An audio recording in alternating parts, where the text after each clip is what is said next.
ओम नमो भगवते वासुदेवाय। श्री राधा कृष्णभ्याम नमः। श्री गणेशाय नमः। श्रीमद्भगवत महापुराण चतुर्थ स्कंद 28वां अध्याय पुरंजनोपाख्यान का तात्पर्य। आप सभी भक्तगणों को राधे राधे, जय श्री कृष्ण। चलिए श्रीमद्भगवत महापुराण का चतुर्थ स्कंद 28वां अध्याय पुरंजनोपाख्यान का तात्पर्य को सुनते हैं। जो भी भक्तगण हमारे YouTube चैनल पे नए हैं वो सब्सक्राइब कर लें ताकि आगे का अध्याय आपको सबसे पहले मिल सके, आपको नोटिफिकेशन। 28वां अध्याय। राजा प्राचीन बरही ने कहा, भगवान, मेरी समझ में आपके वचनों का अभिप्राय पूरा नहीं आ रहा है। विवेकी पुरुष ही इनका तात्पर्य समझ सकते हैं, हम कर्म मोहित जीव नहीं। श्री नारद जी ने कहा, राजन, पुरंजन नगर का निर्माता जीव है जो अपने लिए 1, 2, 3, 4 अथवा बहुत पैरों वालों का शरीर रूप पूर्व तैयार कर लेता है। उस जीव का सखा जो अविज्ञात नाम से कहा जाता है वह ईश्वर है, क्योंकि किसी भी प्रकार के नाम, गुण अथवा कर्मों से जीवों को उसका पता नहीं चलता। जीव ने जब सुख दुख रूप सभी प्राकृतिक विषयों को भोगने की इच्छा की, तब उसने दूसरे शरीरों की अपेक्षा 9 द्वार, 2 हाथ और 2 पैरों वाला मानव देह ही पसंद किया। बुद्धि अथवा अविद्या को ही तुम पुरंजनी नाम की स्त्री मानो। इसी के कारण देह और इंद्रिया आदि में मेरेपन का भाव उत्पन्न होता है और पुरुष इसी का आश्रय लेकर शरीर में इंद्रियों द्वारा विषयों को भोगता है। 10 इंद्रियां ही उसके मित्र है, जिनसे कि सब प्रकार के ज्ञान और कर्म होते हैं। इंद्रियों की वृत्तियां ही उसकी सखिया और प्राण अपान व्यान उदान समान रूप 5 वृत्तों वाला प्राणवायु ही नगर की रक्षा करने वाला 5 फन का सर्प है। दोनों प्रकार की इंद्रियों के नायक मन को ही 11वां महाबली योद्धा जानना चाहिए। शब्दादि 5 विषय ही पांचाल देश है, जिसके बीच में वह 9 द्वारों वाला नगर बसा हुआ है। उस नगर में जो एक स्थान पर 2 द्वार बताए गए थे, वे 2 नेत्र गोलक, 2 नासा छिद्र और 2 कर्ण छिद्र है। इनके साथ मुख, लिंग और गुदा, ये 3 और मिलकर कुल 9 द्वार है। इन्हीं में होकर वह जीव इंद्रियों के साथ ब्रह्म विषयों में जाता है। इसमें 2 नेत्र गोलक, 2 नास छिद्र और 1 मुख, ये 5 पूर्व के द्वार हैं। दाहिने कान को दक्षिण का और बाएं कान को उत्तर का द्वार समझना चाहिए। गुदा और लिंग, ये नीचे के 2 छिद्र पश्चिम के द्वार है। खगोता और अभिर्मुखी नाम के जो 2 द्वार एक स्थान पर बताए थे, वे नेत्र गोलक है तथा रूप विभ्राजित नाम का देश है, जिसका इन द्वारों से जीव चक्षु इंद्रिया की सहायता से अनुभव करता है। चक्षु इंद्रियों को ही पहले दुमान नाम का सखा कहा गया है। दोनों नासा छिद्र ही नलिनी और नालिनी नाम के द्वार है और नासिका का विषय गंध ही सौरभ देश है तथा घ्राणेन्द्रिया अवभूत नाम का मित्र है। मुख्य नाम का द्वार है, उसमें रहने वाला वागिंद्रिय विपणन और रसेंद्रियन रसविद रसज्ञ नाम का मित्र है। वाणी का व्यापार आपन और तरह तरह का अन्न बहुधन और दाहिना कान पितृहु और बायां कान देवहु कहा जाता है। कर्म कांड रूप प्रवृत्ति का मार्ग का शास्त्र और उपासना कांड रूप निवृत्ति मार्ग का शास्त्र ही क्रमशः दक्षिण और उत्तर पांचाल देश है। इन्हें सर्वेंद्रिय रूप श्रुतधर की सहायता से सुनकर जीव क्रमशः पितृयान और देवयान मार्गों में जाता है। लिंग ही आसुरी नाम का पश्चिमी द्वार है। स्त्री प्रसंग ग्रामक नाम का देश है और लिंग में रहने वाला उपस्थेंद्रिय दुर्मद नाम का मित्र है। गुर्दा निऋति नाम का पश्चिम द्वार है। नरक वैस नाम का देश है और गुदों में स्थित पायु इंद्रिया लुब्धक नाम का मित्र है। इसके सिवा 2 पुरुष अंधे बताए गए थे, उनका रहस्य भी सुनो। ये हाथ और पांव है, इन्हीं की सहायता से जीव क्रमशः सब काम करता और जहाँ तहाँ जाता है। हृदय अंतःपुर है, उसमें रहने वाला मन ही विसुचिन नाम का प्रधान सेवक है। जीव उस मन के सत्वादि गुणों के कारण ही प्रसन्नता, हर्ष स्वरूप विकार अथवा मोह को प्राप्त होता है। बुद्धि राजमहिषी पुरंजनी जिस जिस प्रकार स्वप्रावस्था में विकार को प्राप्त होती है और जागृत अवस्था में इंद्रियों को विकृत करती है, उसके गुणों से लिप्त होकर आत्मा भी उसी रूप में उसकी वृत्तियों का अनुकरण करने को बाध्य होता है। यद्यपि वस्तुतः वह उनका निर्विकार साक्षी मात्र ही है। शरीर ही रथ है, उसमें ज्ञानेंद्रिय रूप 5 घोड़े जुते हुए हैं। देखने में संवत्सरूप काल के समान ही उसका अप्रतिहत वेग है। वास्तव में वह गतिहीन है। पुण्य और पाप ये 2 प्रकार के कर्म ही उसके पहिए हैं। 3 गुण ध्वज है, 5 प्राण डोरिया है। मन बागडोर है, बुद्धि सारथी है, हृदय बैठने का स्थान है, सुख दुखादि द्वंद्व जुए हैं। इंद्रियों के 5 विषय उसमें रखे हुए आयुध हैं और त्वचा आदि 7 धातुएं उसके आवरण है। 5 कर्मेंद्रिया की 5 प्रकार की गति है। इस रथ पर चढ़कर रथी रूप यह जीव मृग तृष्णा के समान मिथ्या विषयों की ओर दौड़ता है। 11 इंद्रियां उसकी सेना है तथा 5 ज्ञानेंद्रियों के द्वारा उन इंद्रियों के विषयों को अन्यान्य पूर्वक ग्रहण करना ही उसका शिकार खेलना है। जिसके द्वारा काल का ज्ञान होता है वह संवत्सर ही चंडवेग नामक गंधर्व राज है। उसके अधीन जो 360 गंधर्व बताए गए थे वे दिन है और 360 गंधर्वियाँ रात्रि है। ये बारी बारी से चक्कर लगाते हुए मनुष्य की आयु को हरते रहते हैं। वृद्धावस्था ही साक्षात काल कन्या है, उसे कोई भी पुरुष पसंद नहीं करता। तब मृत्यु रूप यवन राज ने लोक का संहार करने के लिए उसे बहिन मानकर स्वीकार कर लिया। आदि मानसिक क्लेश और व्याधि रोग आदि शारीरिक कष्ट ही उस यवन राज के पैदल चलने वाले सैनिक है तथा प्राणियों को पीड़ा पहुंचाकर शीघ्र ही मृत्यु के मुख में ले जाने वाला शीत और उष्ण 2 प्रकार का ज्वर ही प्रज्वर नाम का उसका भाई है। इस प्रकार यह देहाभिमानी जीव अज्ञान से आच्छादित होकर अनेक प्रकार के आदि भौतिक आध्यात्मिक और आदि दैविक कष्ट भोगता हुआ 100 वर्ष तक मनुष्य शरीर में पड़ा रहता है। वस्तुतः तो वह निर्गुण है, किंतु प्राण इंद्रिय और मन के धर्मों को अपने में आरोपित कर मैं मेरेपन के अभिमान से बंधकर क्षुद्र विषयों का चिंतन करता हुआ तरह तरह के कर्म करता रहता है। यह यद्यपि स्वयं प्रकाश है, तथापि जब तक सबके परम गुरु आत्मस्वरूप श्री भगवान के स्वरूप को नहीं जानता तब तक प्रकृति के गुणों को ही बौंध रहता है। उस गुणों का अभिमानी होने से वह विवश होकर सात्विक राजस और तामस कर्म करता है तथा उन कर्मों के अनुसार भिन्न भिन्न योनियों में जन्म लेता है। वह कभी तो सात्विक कर्मों के द्वारा प्रकाश बहुल स्वर्गादि लोक प्राप्त करता है, कभी राजसी कर्मों के द्वारा दुखमय रजोगुणी लोकों में जाता है, जहाँ उसे तरह तरह के कर्मों का क्लेश उठाना पड़ता है और कभी तमोगुणी कर्मों के द्वारा शोक बहुल तमोमयी योनियों में जन्म लेता है। इस प्रकार अपने कर्म और गुणों के अनुसार देव योनि, मनुष्य योनि अथवा पशु पक्षियों में जन्म लेकर वह अज्ञानांध जीव कभी पुरुष, कभी स्त्री और कभी नपुंसक होता है। जिस प्रकार बेचारा भूख से व्याकुल कुत्ता दर दर भटकता हुआ अपने प्रारब्धानुसार कहीं डंडा खाता है तो कहीं भात खाता है, उसी प्रकार यह जीव चित्त में नाना प्रकार की वासनाओं को लेकर ऊंचे नीचे मार्ग से ऊपर नीचे अथवा मध्य के लोकों में भटकता हुआ अपने कर्मानुसार सुख दुख भोगता रहता है। आदि दैविक, आदि भौतिक और आध्यात्मिक इन 3 प्रकार के दुखों में से किसी भी एक से जीव का सर्वथा छुटकारा नहीं हो सकता। यदि कभी वैसा जान पड़ता है तो यह केवल तत्कालिक निवृत्ति ही है। वह ऐसी ही है जैसे कोई सिर पर भारी बोझ ढोकर ले जाने वाला पुरुष उसे कंधे पर रख ले। इसी प्रकार सभी प्रक्रिया दुख निवृत्ति जाननी चाहिए। यदि किसी उपाय से मनुष्य एक प्रकार के दुख से छुट्टी पाता है तो दूसरा दुख आकर उसके सिर पर सवार हो जाता है।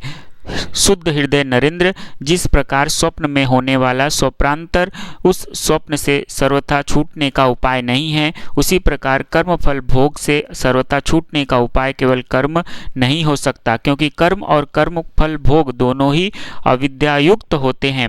जिस प्रकार स्वप्नावस्था में अपने मनोमय लिंग शरीर से विचरने वाले प्राणी को स्वप्न के पदार्थ न होने पर भी भासते हैं, उसी के दृश्य पदार्थ वस्तुत्व न होने पर भी जब तक अज्ञान निद्रा नहीं टूटती बने ही रहते हैं और जीवों को जन्म मरण संसार से मुक्ति नहीं मिलती। अतः इनकी आत्यंतिक निवृत्ति का उपाय एकमात्र आत्मज्ञान ही है। राजन, जिस अविद्या के कारण परमार्थ स्वरूप आत्मा को यह जन्म मरण रूप अनर्थ परंपरा प्राप्त हुई है, उसकी निवृत्ति गुरु स्वरूप श्रीहरि में सुदृढ़ भक्ति होने पर हो सकती है। भगवान वासुदेव में एकाग्रता पूर्वक सम्यक प्रकार से किया हुआ भक्ति भाव ज्ञान और वैराग्य का अभिभाव कर देता है। राजर्षि, यह भक्ति भाव भगवान की कथाओं के आश्रित रहता है, इसलिए जो श्रद्धापूर्वक उसे प्रतिदिन सुनता या पढ़ता है उसे बहुत शीघ्र इसकी प्राप्ति हो जाती है। राजन, जहाँ भगवत गुणों को कहने और सुनने में तत्पर विशुद्ध चित्त भक्तजन रहते हैं, उस साधु समाज में सब और महापुरुषों के मुख से निकले हुए श्री मधुसूदन भगवान के चरित्र रूप शुद्ध अमृत की अनेकों नदियाँ बहती रहती है। जो लोग अतृप्त चित्त से श्रवण में तत्पर अपने कर्ण कुहरों द्वारा उस अमृत का चक्कर पान करते हैं, उसे भूख प्यास भय शोक और मोह आदि कुछ भी बाधा नहीं पहुंचा सकते। हाय, स्वभावतः प्राप्त होने वाले इस क्षुधा पिपासादि विग्रहों से सदा शीघ्र घिरा हुआ जीव समुदाय श्रीहरि के कथामृत सिंधु से प्रेम नहीं करता। साक्षात प्रजापतियों के पति ब्रह्मा जी, भगवान शंकर, स्वयंभू मनु, दक्षादि प्रजापति गण, सनकादि नैष्ठिक ब्रह्मचारी, मरीचि, अत्रि, अंगिरा, पुलह, क्रतु, भृगु, वशिष्ठ और मैं, ये जितने ब्रह्मादि मुनिगण हैं, समस्त वाग्मय के अधिपति होने पर भी तप उपासना और समाधि के द्वारा ढूंढ ढूंढ कर हार गए, फिर भी उस सर्वसाक्षी परमेश्वर को आज तक न देख सके। वेद भी अत्यंत विस्तृत है, उसका पार पाना हंसी खेल नहीं है। अनेकों महानुभाव उसकी आलोचना करके मंत्रों में बताए हुए ब्रह्महस्तवाद तत्व आदि गुणों से युक्त इंद्रादि देवताओं के रूप में भिन्न भिन्न कर्मों के द्वारा यद्यपि उस परमात्मा का ही यजन करते हैं, तथापि उसके स्वरूप को वे भी नहीं जानते। हृदय में बार बार चिंतन किए जाने पर भगवान जिस समय जिस जीव पर कृपा करते हैं, उसी समय वह लौकिक व्यवहार एवं वैदिक कर्म मार्ग की बहुमूल्य आस्था से छुट्टी पा जाता है। बहिर्ष्मन, तुम इन कर्मों में परमार्थ बुद्धि मत करो। हे, ये सुनने में ही प्रिय जान पड़ते हैं, परमार्थ का तो स्पर्श भी नहीं करते, ये तो परमार्थवत दिख पड़ते हैं। इसमें केवल अज्ञान ही कारण है। जो मालिनमती कर्मवादी लोग वेद को कर्म परक बताते हैं, वे वास्तव में उसका मर्म नहीं जानते। इसका कारण यही है कि वे अपने स्वरूपभूत लोक आत्म तत्व को नहीं जानते, जहाँ साक्षात श्री जनार्दन भगवान विराजमान हैं। पूर्व की ओर अग्रभाग वाले कुशाओं से संपूर्ण भूमंडल को आच्छादित करके अनेकों पशुओं का वध करने से तुम बड़े कर्माभिमानी और उद्धृत हो गए हो, किंतु वास्तव में तुम्हें कर्म या उपासना किसी के भी रहस्य का पता नहीं है। वास्तव में कर्म तो वही है जिससे श्रीहरि को प्रसन्न किया जा सके, और विद्या भी वही है जिससे भगवान में चित्त लगे। श्रीहरि संपूर्ण देहधारियों के आत्मा, नियामक और स्वतंत्र कारण है, अतः उनके चरण तल ही मनुष्य के एकमात्र आश्रय है और उन्हीं से संसार में सबका कल्याण हो सकता है। जिससे किसी को अणु मात्र भी भय नहीं होता, वही उसका प्रियतम आत्मा है। ऐसा जो पुरुष जानता है वही ज्ञानी है, और जो ज्ञानी है वही गुरु एवं साक्षात श्री हरि है। श्री नारद जी कहते हैं, पुरुष श्रेष्ठ, यहाँ तक जो कुछ कहा गया है उससे तुम्हारे प्रश्न का उत्तर हो गया। अब मैं एक भलीभांति निश्चित किया हुआ गुप्त साधन बताता हूँ, ध्यान देकर सुनो। पुष्ट वाटिकाओं में अपनी हरिणी के साथ विहार करता हुआ एक हरिण मस्त घूम रहा है। वह दूब आदि छोटे छोटे अंगूरों को चर रहा है। उसके कान भौरों के मधुर गुंजार में लग रहे हैं। उसके सामने ही दूसरे जीवों को मारकर अपना पेट पालने वाले भेड़िए ताक लगाए खड़े हैं और पीछे से शिकारी व्याधा ने बिंधनों के लिए उस पर बाण छोड़ दिया है, परंतु हरिण इसका बेशुद्ध है कि उसे इसका कुछ भी पता नहीं है। एक बार इस हरिण की दशा पर विचार करो।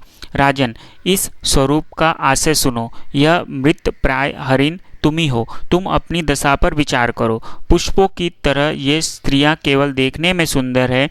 इन स्त्रियों के रहने का घर ही पुष्प वाटिका है। इसमें रहकर तुम पुष्पों के मधु और गंध के समान शुद्र सकाम कर्मों के फलस्वरूप जीव और जननेंद्रियों को प्रिय लगने वाले भोजन तथा स्त्री संग आदि तुच्छ भोगों को ढूंढ रहे हो। स्त्रियों से घिरे रहते हो और अपने मन को तुमने उन्हीं में फांस रखा है। स्त्री पुत्रों का मधुर भाषण ही भौरों का मधुर गुंजार है। तुम्हारे कान उसी में अत्यंत आसक्त हो रहे हैं।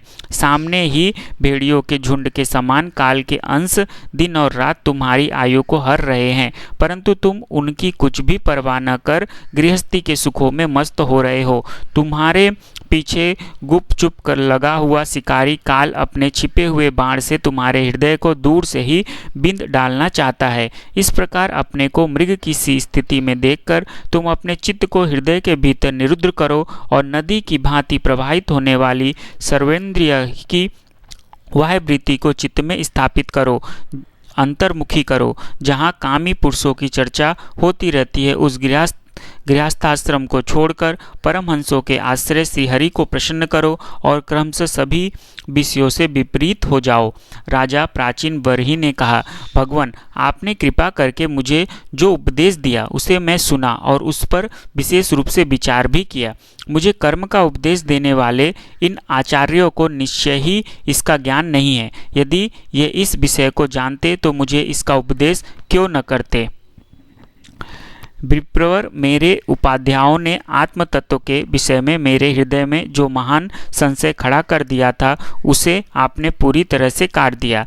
इस विषय में इंद्रियों की गति न होने के कारण मंत्रष्टा ऋषियों को भी मोह हो जाता है। वेदवादियों का कथन जगह जगह सुना जाता है कि पुरुष इस लोक में जिसके द्वारा कर्म करता है उस स्थूल शरीर को यहीं छोड़कर परलोक में कर्मों से ही बने हुए दूसरी देह से उनका फल भोगता है।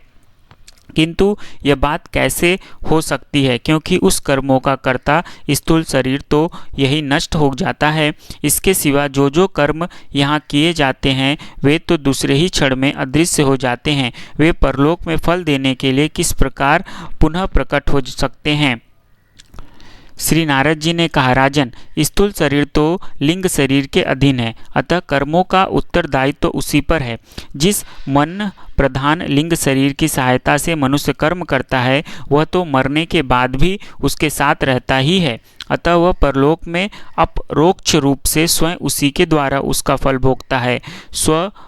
स्वप्नावस्था में मनुष्य इस जीवित शरीर का अभिमान तो छोड़ देता है, किंतु इसी के समान अथवा इससे भिन्न प्रकार के पशु पक्षी आदि शरीर से वह मन में संस्कार रूप से स्थित कर्मों का फल भोगता रहता है। इस मन के द्वारा जीव जिन स्त्री पुत्रों को ये मेरे हैं और देहादियों को यह मैं हूँ ऐसा कहकर मानता है, उनके किए हुए पाप पुण्यादि रूप कर्मों को भी यह अपने ऊपर ले लेता है और उसके कारण इसे व्यर्थ ही फिर जन्म लेना पड़ता है।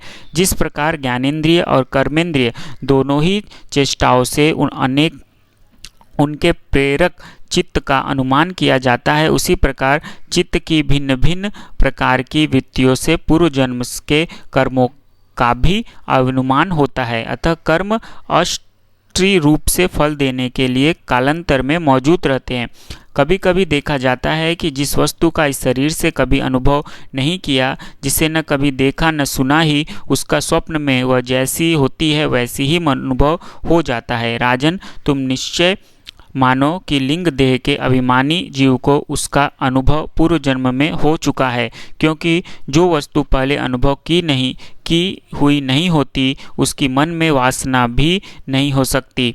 राजन, तुम्हारा कल्याण हो। मन ही मनुष्य के पूर्व रूपों को तथा भावी शरीर को भी बता देता है, और जिनका भावी जन्म होने वाला नहीं होता, उन तत्ववेत्ताओं की विदेह मुक्ति का पता भी उसके मन में ही लग जाता है। कभी कभी स्वप्न में देश काल अथवा क्रिया संबंधी ऐसी बातें भी देखी जाती है जो पहले कभी देखी या सुनी नहीं गई, जैसे पर्वत की चोटी पर समुद्र, दिन में तारे अथवा अपना सिर कटा दिखाई देना इत्यादि।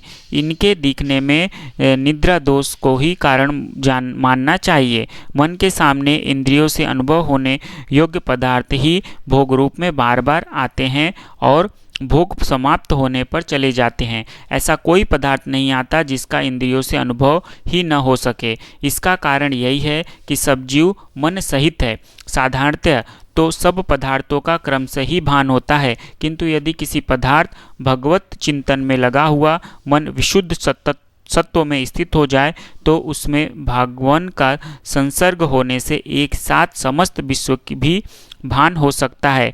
जैसे राहु दृष्टि का विषय न होने पर भी प्रकाशात्मक चंद्रमा के संदर्भ से दिखने लगता है। राजन, जब तक गुणों का परिणाम एवं बुद्धि, मन, इंद्रिय और शब्दादि विषयों का सत्संग यह अनादि लिंग देह बना हुआ है, तब तक जीव के अंदर स्थूल देह के प्रति मैं मेरा इस भाव का अभाव नहीं हो सकता।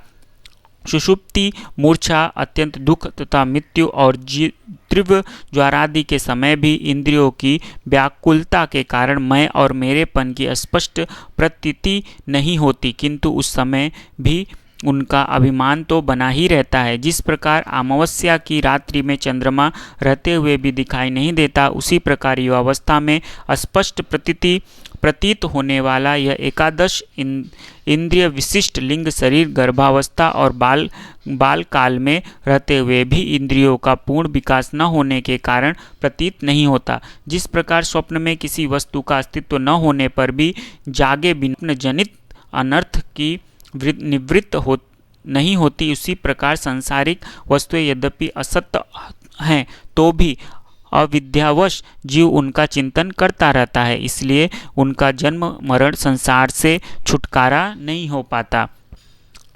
इस प्रकार पंचतंत्र मात्राओं से बना हुआ तथा 16 तत्वों के रूप में विकसित यह त्रिगुणमय साक्षात संगात ही लिंग शरीर है। यही चेतना शक्ति से युक्त होकर जीव कहा जाता है। इसी के द्वारा पुरुष भिन्न भिन्न देहों को ग्रहण करता है और त्यागता है, तथा इसी से उसे हर्ष, शोक, भय, दुख और सुख आदि का अनुभव होता है। जिस प्रकार जोंक जब तक दूसरे तृण को नहीं पकड़ लेती तब तक पहले को नहीं छोड़ती, उसी प्रकार जीव मरण काल उपस्थित होने पर भी जब तक देहारंभक कर्मों की समाप्ति होने पर दूसरा शरीर प्राप्त नहीं कर लेता, तब तक पहले शरीर के अभिमान को नहीं छोड़ता। राजन, यह मन प्रधान लिंग शरीर ही जीव के जन्म आदि का कारण है।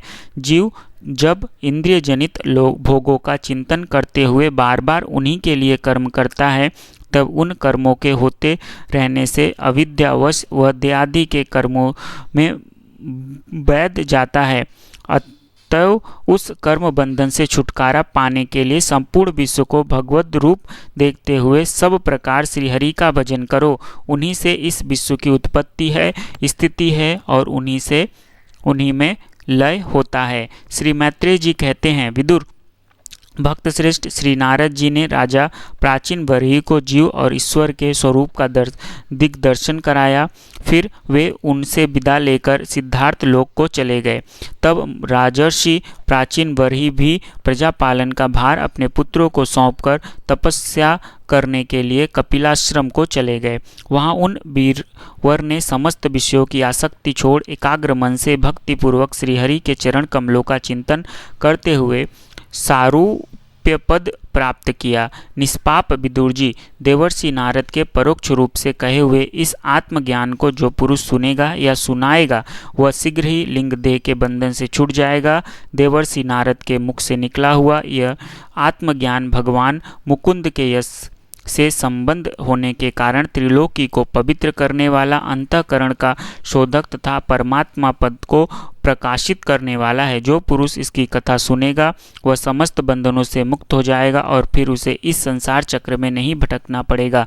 विदुर जी, गृहस्थाश्रमी पुरंजन के रूपक से परोक्ष रूप में कहा हुआ यह अद्भुत आत्मज्ञान मैंने गुरु जी की कृपा से प्राप्त किया था। इसका तात्पर्य समझ लेने से बुद्धि युक्त जीव का देहाभिमान निवृत्त हो जाता है। उसका अथवा परलोक में जीव किस प्रकार कर्मों का फल भोगता है यह संशय भी मिट जाता है। प्रेम से बोलो राधे राधे, जय श्री कृष्ण। आज यहाँ पर चतुर्थ स्कंद का 28वां अध्याय समाप्त होता है। हम लोगों ने पुरंजनोपाख्यान का तात्पर्य सुना। आज के लिए इतना ही। नेक्स्ट अध्याय में हम लोग प्रचेताओं को श्री विष्णु भगवान का वरदान को सुनेंगे। आप सभी भक्तगणों को राधे राधे, जय श्री कृष्णा। जो भी भक्तगण हमारे चैनल पर नए हैं वो हमारे चैनल को लाइक, सब्सक्राइब और शेयर करें, और ताकि ज़्यादा से ज़्यादा भक्तगण हमारे चैनल से जुड़ सके और श्रीमद् भगवत महापुराण का अमृत पान कर सके। प्रेम से बोलो राधे राधे, जय श्री कृष्ण। आप लोग भी कमेंट सेक्शन में जय श्री कृष्ण राधे राधे लिखिए।